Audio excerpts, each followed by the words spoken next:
નમસ્કાર મિત્રો, આજે અમે આવ્યા છીએ વિદ્યાર્થીને લઈને બરવાડા ગામના અમારા જે દેવી માતા ચાપાઈનું છે, જે બરવાડા ગામના રક્ષક દેવી કહેવાય છે. હરેક ગામ હોય તો અહીંયા અલગ અલગ પરિવારના કુળ દેવી હોય છે, પણ ઘણા ગામમાં એક રક્ષક દેવી હોય છે. તો આ બરવાડા ગામ છે, ગળત બરવાડા કહેવાય. એના દેવી છે. અહીં તમામ વરણ અને તમામ સમાજના લોકો આ ચાપબાઈ માતાના મંદિરે આવે છે અને એના દર્શને આવે ને એને માને છે. ઇતિહાસ કંઈક એવો છે કે ચાપબાઈ માતાજી, મેં એના સ્થાનિક લોકો પાસેથી ઇતિહાસ જાણ્યો.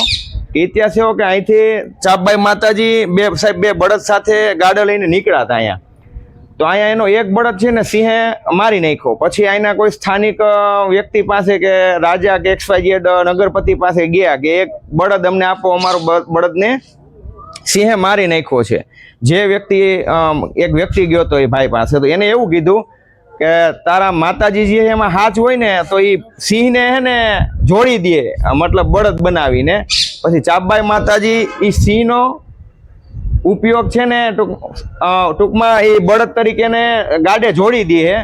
અને પછી જે આનો ગામનો નગરપતિ કે જે હોય તેની માફી માંગે છે. આ માતાજીનો પરચો છે. ત્યારબાદ અહીં માતાજીનું આ સ્થાનક છે. તમામ સમાજના લોકો અહીં પૂજા અને અર્ચના માટે આવે છે અને માનતા પૂરી કરવા માટે.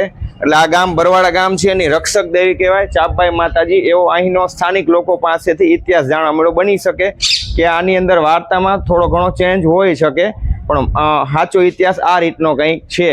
તો ખૂબ ગર્વની વાત કહેવાય આવા. અને આ માતાજીના અહીંથી ગાડું નીકળ્યા પછી જ્યાં ઘણા બધા ગામમાં એનું સ્થાપત્ય મંદિર પણ છે માતાજીનું.